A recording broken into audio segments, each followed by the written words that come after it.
decided we're gonna well, we're gonna look at see how much we need. We're gonna consider spacing this engine down slightly.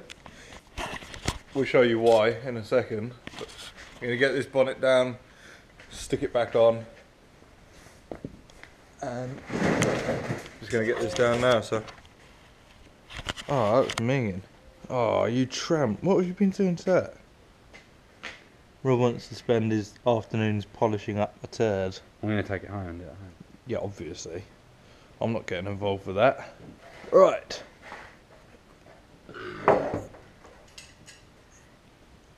To be fair, we have spent, what, the best part of a year trying to polish a turd, haven't we? Yeah, September. Oh, fucking... Oh, you got it? Yeah. Oh, fuck. Oh my god. You got it? Yeah. Right. Whoa. You're so strong. Oh, hello. This is what this is for. Just an inspection hatch. It's perfectly suited for that chair. Let's get it on.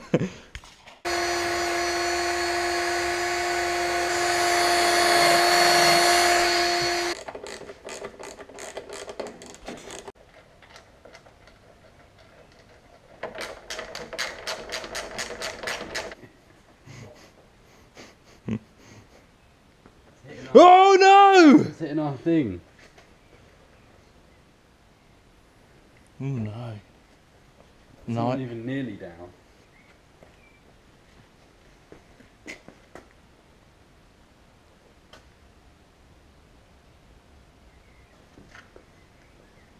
I think it must be this. Yeah, there's a mark on it. Yeah, it is.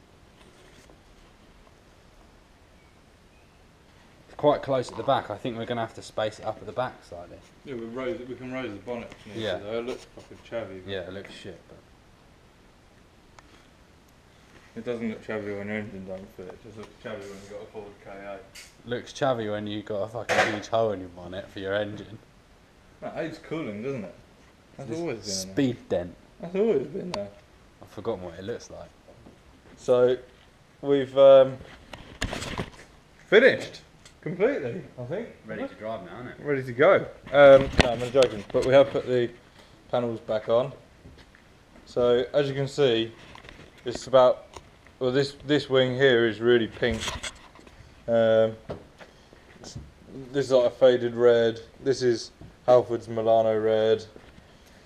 We've got a white bumper. We've got the colour scheme painted on petrol filler cap, which looks fucking awesome, and we've got a grey passenger side wing, and we've got a bonnet which doesn't close still, but the bumper's obviously not attached properly either, so you've got huge panel gaps, but you get the idea. Hopefully that'll be a bit of a giggle when we do get it on the road. You can race, of course, of limited editions. I think what we've decided is that we're going to space the engine down about 15 mil and then see what the bonnet situation's like then. So we've tried to sort of calculate what it'll be like. We don't think it's going to fully fit, but we're going to give it a go because we've got pretty good clearance underneath anyway. So we hope that spacing it down sort of 15 mil will give us a bit more room to play with. But won't affect the sump clearance too much. I mean, obviously it'll make it lower, but we're still pretty good on clearance at the moment. It doesn't hang anywhere near as low as our traction bar does, so we should be fine, I think. We're not planning on going stupid low with this anyway. I doubt we're even going to sort of tuck tyre, to be honest with you, so we're probably going to, I don't know, take it so it sits about here or so, something like that. Not too mad. So I have taken the bonnet. Oh, best not trip on that. Taken the bonnet catches off. I'm going to take those home and smarten them up a bit because they look like shit. Soak them in some Coke or something, get rid of all the grease, and then give them a good polish up. Dan is just sorting out the mounts for the traction bar. We're having to adapt it very slightly, as you can see. doing a top job of that.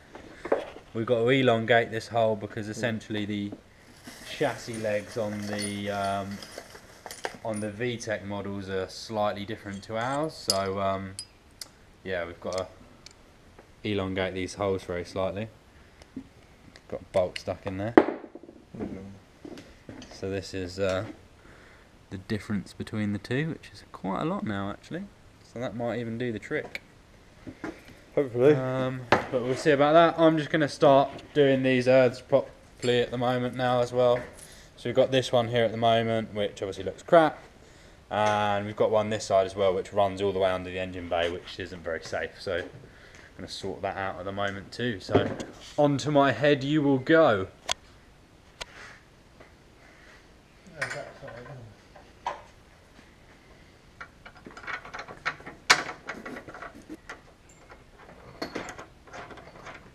So I don't know if you can see up there, but this is why we're elongating these holes. So this plate here, which is supposed to sit flush with the chassis leg, it doesn't quite. So I think the chassis leg is actually slightly different on the JDM models or the VTEC models.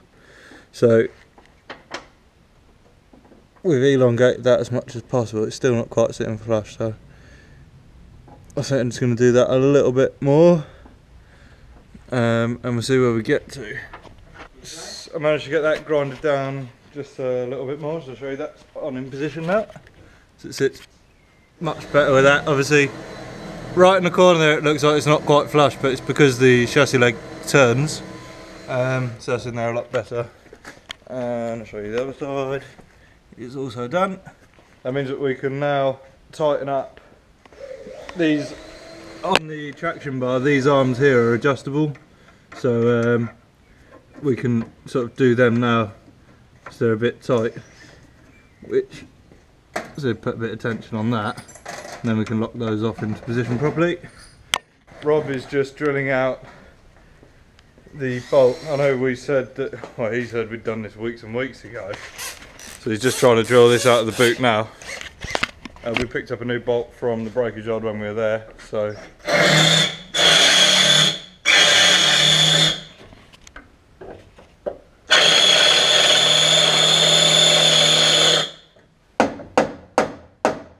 fuck it, bend it. I think we're just wrapping up down here now, to be honest. I'm knackered. I think Rob's knackered as well. I think he's about to cry. Oh, you got a hole in your jeans, Rob. Are they ginger leg hairs? They're ginger. He's got ginger leg hairs. Take a look at this, folks.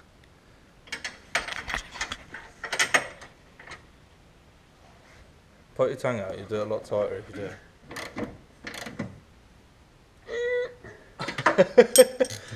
Still haven't managed to get this bolt out of the boot, which is pretty annoying. Such a pain in the arse. But anyway, we will see you on Saturday.